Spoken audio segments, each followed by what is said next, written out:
Alrighty guys, welcome back to another one. This time we're going 10 gauge again. Winchester XX turkey load. Again, 10 gauge, 3.5 inch, 1300 FPS advertised, 2 ounces advertised, number 4 shot. Just a good old classic 10 gauge turkey load. Now I'm hoping that these will be put together exactly like Winchester's 12 gauge XX loads. Those actually pattern really well, not as good as the Longbeard, but for a standard lead turkey load, those are outstanding, and I'm hoping these are put together, again, the exact same way. We have not put one of these on paper, but I can tell you they are good for very long-range dove hunting. I have managed to get a dove or two with these. I wish I was lying, but I'm not. Good view of the box. If you want to read anything, pause it, but I'll focus in on the back of the box because the rest of it's just warnings and all that stuff. Yep, from what I can tell, they show right here, these are the same as the XX 12 gauge loads. So that's promising. But as we know, what's shown on the box or listed on the box is not always what's in the shell. But these are pretty cool. To give one anecdote behind these, we had a really my old iPhone 7 Plus, and it was wrapped in like half a roll of duct tape.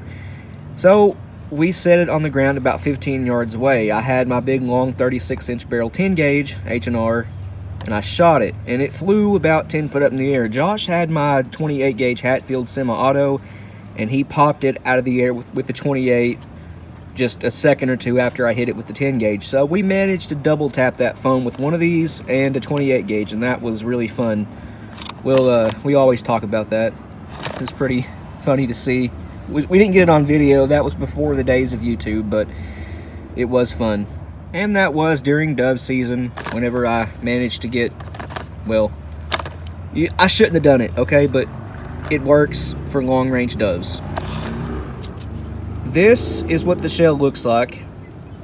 We do have a weird taper on it, but it is tapered. Regular Winchester 209. I'm not sure if Winchester makes Magnum 209s. I don't think they do, but if they do, let me know. They do make these in at least 2 different varieties. One has, well, you can see it, a brass washed primer and a copper washed primer. We have the burned in crimp sealant. Looks like it was done with like a soldering iron or something. They probably have a machine that does it. In fact, let's say they have a machine that does it. But the crimp is really good on it. Certainly sealed. You guys can see right here where my thumbnail is, you can see a line that goes across the shell. I believe that's where the gas seal is, or at least the felt wad, and whatever's in there is really tight inside this shell. It's bulging out the plastic a little bit. Got to kind of catch it in the right light, but you can see it right here. So that might be tough to get out, but let's see what this is made of. I'm pretty excited to look in this one. I have not broken any of these open before. So as you can see, I hope anyway, we got everything in that out. And check this out. Our payload is exactly 2 ounces.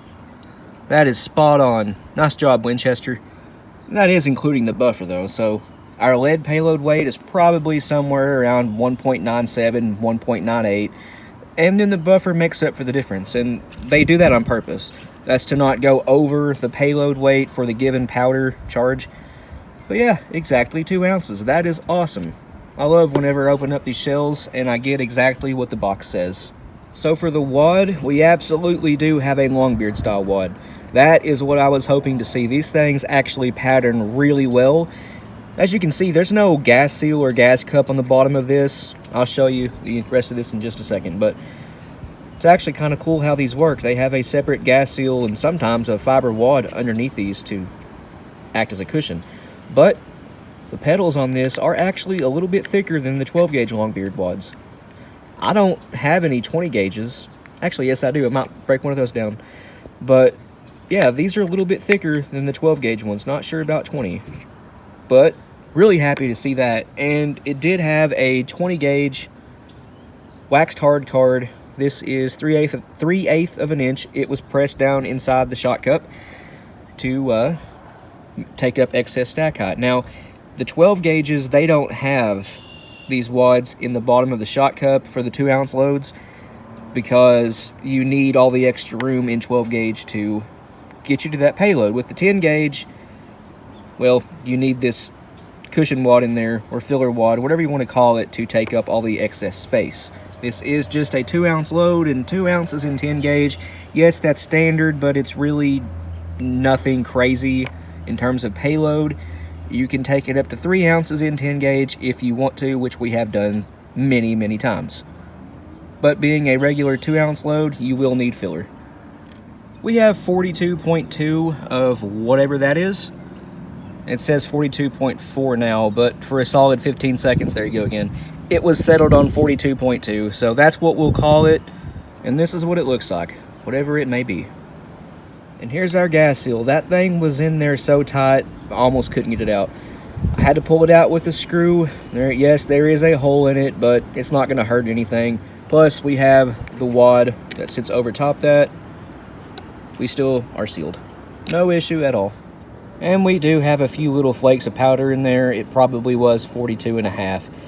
But straight wall shell, as we would expect. There are no tapered 10 gauge shells. And this is 3.5 inch anyway. But low base wad, flat base wad. Pretty cool. Pretty much just like the regular XX shells in 12 and 20 gauge. Well, at least 12 gauge that I know of. But in 10 gauge. I think I failed to show this up close earlier, but we have copper-plated shot, which is always a plus. It's harder than regular high-antimony lead, or definitely pure lead. Not quite as good as nickel-plated, but copper-plated, definitely a plus. And we have Grex buffer. And it went back together just fine. Just redid it with a GOT BN2 and put some clear fingernail polish on it to seal it. We are back in action with this one. But there is the Winchester XX 10 gauge turkey load. Pretty interesting. It was exactly what I hoped it was, just a 10 gauge version of the XX 12 gauge load, which are really good, by the way. If anyone at Winchester is watching this, I would, and so would a lot of other people, really like to see the Longbeards available in 10 gauge. We would absolutely love to see that. Well guys, that's the end of this one. A lot of fun, learned a lot. Pretty good round here, I'd say. I'm going to do these 24 gauge Fiocchis next, just because I feel like they deserve some documentation. But we'll see you guys in the next one. Thanks for watching.